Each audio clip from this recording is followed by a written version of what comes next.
Meu nome é Ana Clara, eu tenho 20 anos, falo da cidade de Mangaratiba, no Rio de Janeiro, e eu gostaria de saber planos concretos e viáveis para resgatar os brasileiros que entraram na estatística da insegurança alimentar e alternativas para a manutenção da nossa soberania alimentar. Olá, Ana Clara, obrigada pela sua pergunta.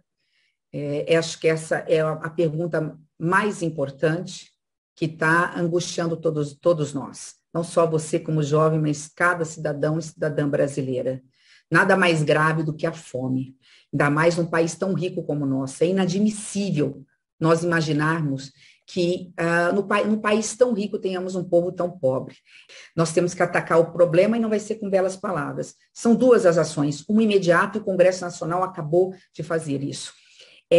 Dobrar, garantir e permitir ao governo federal que ele possa turbinar o Auxílio Brasil, que era o antigo Bolsa Família, passando de R$200 para R$400. Temos que transformar o Auxílio Brasil, e isso também está no texto, que já passou pelo Senado, e agora está votando na Câmara, transformar o Auxílio Brasil em uma política, um programa permanente, uma política de Estado, não uma política de governo, para que nenhum governo utilize isso como moeda de troca para ganhar a eleição.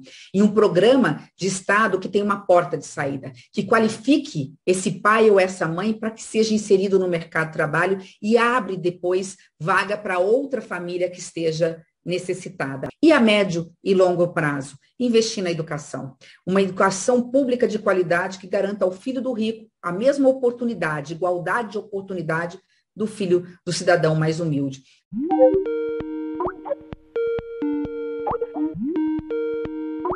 Meu nome é André, eu tenho 14 anos e eu sou de Manaus. Eu gostaria de saber o que os candidatos vão fazer para combater o desastre climático, considerando que isso tem sido um assunto muito debatido ultimamente, e o Brasil tem grande importância nisso, considerando que tem uma grande parte da floresta amazônica.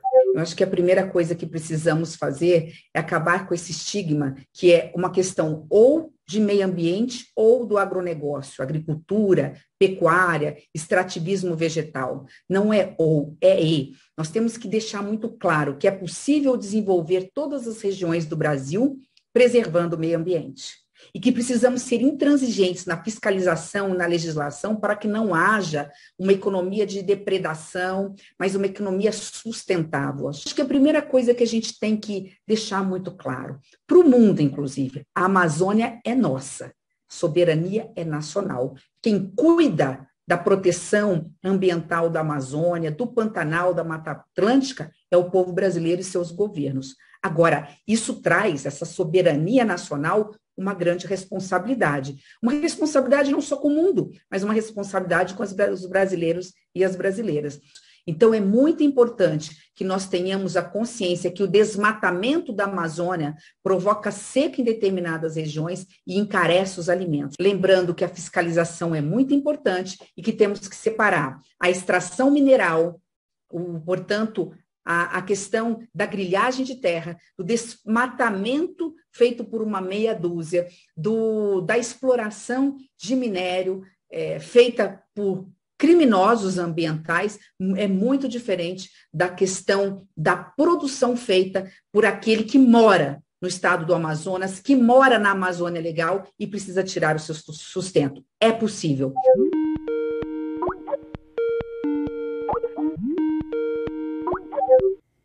Olá, meu nome é Larissa Oliveira Santos, tenho 18 anos e moro em Porto Seguro, Bahia. A minha pergunta vai para a senhora Simone Tebet. Em que projetos a senhora investirá ou até mesmo criará para que mais mulheres entrem para o mundo da política? Primeiro, dizendo para as mulheres, tenham coragem. Ainda que se perca hoje, você vai ganhar lá no futuro. Você vai abrir caminhos para que novas mulheres façam política. Então, ao mesmo tempo, nunca se avançou tanto em legislação da pauta feminina como nos últimos anos no Congresso Nacional. Eu estarei sempre protagonista desse processo. Eu fui relatora de um projeto, de uma emenda constitucional que agora está na Constituição. incentivando os partidos a buscarem mais mulheres. Os partidos que elegerem mais mulheres terão o dobro do fundo eleitoral e partidário.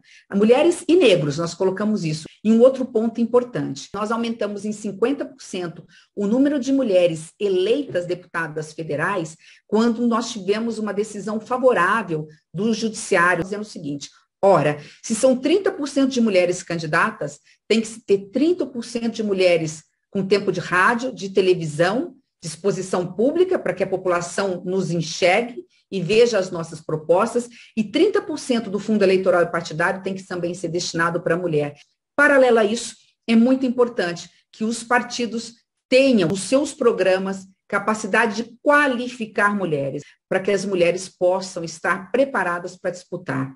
E, obviamente, é fundamental agora, a única coisa que falta é no Executivo temos política pública voltada para a mulher, no combate à violência contra a mulher, do protagonismo da mulher, uma secretaria executiva dentro de um ministério que se dedique exclusivamente ao protagonismo da mulher no mercado de trabalho e na política, além, obviamente, do combate à violência contra a mulher.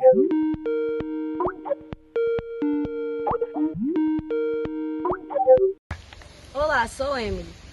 Sou extrativista, moro no Rio Mutuacá, município de Mazagão, estado do Amapá. Vivemos o isolamento de políticas públicas.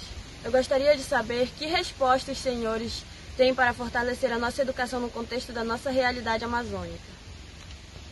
Para a gente responder essa questão da educação voltada para a sua realidade, é muito importante antes lembrar, quando a gente fala da questão ambiental de proteção da floresta amazônica, não significa deixar a Amazônia intacta, não significa que o povo que mora nessa região não tenha direito ao próprio sustento, a tirar de forma organizada e sustentável o seu ganha-pão, melhorar a sua qualidade de vida através do seu trabalho. Daí a importância da sua pergunta em relação à educação. Primeiro, nós temos que fortalecer o ensino público de forma igualitária em todo o país. Ensino público de qualidade para igualar o filho do rico com o filho do mais humilde, para que o filho do mais humilde tenha a mesma oportunidade de estar num curso profissionalizante ou numa universidade. Segundo, no ensino médio, muito importante, embora tenhamos tido uma revisão da grade curricular, essa reforma, termos no ensino médio matérias voltadas especificamente para a realidade do jovem morador do norte, do nordeste, do sul, do sudeste e do centro-oeste. São realidades distintas porque o Brasil é continental. Consequentemente, esse currículo precisa ser bem adaptado. Mas tão importante quanto isso é considerar a inclusão digital. Não é só o acesso à internet, o acesso a computadores, mas a inclusão digital como um direito fundamental.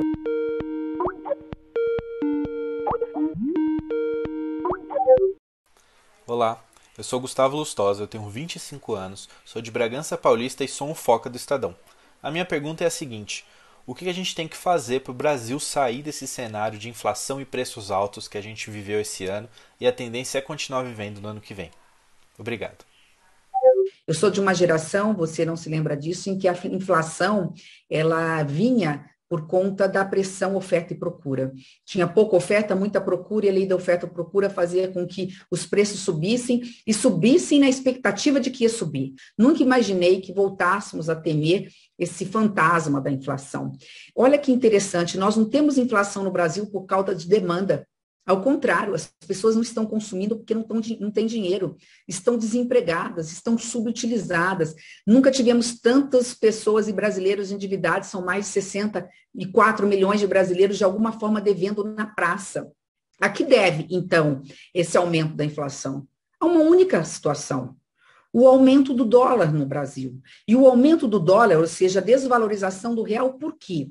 Porque nós temos um governo que cria crises, criando crise atrás de crise, ele faz com que o capital, o mercado, o investidor nacional ou estrangeiro, e mesmo aquele que tem vontade de investir mais no Brasil, ele pise no freio, ele acabe desvalorizando o real, aumentando o dólar. Dólar alto todos os produtos da cadeia, eles crescem. Então, a única forma que eu vejo de nós resolvermos esse problema da inflação é trocando o governo. Nós precisamos de um governo sério, um governo que assuma compromissos e cumpra, e principalmente um governo que pacifique o país, que dê segurança jurídica e institucional para que o mercado se equilibre.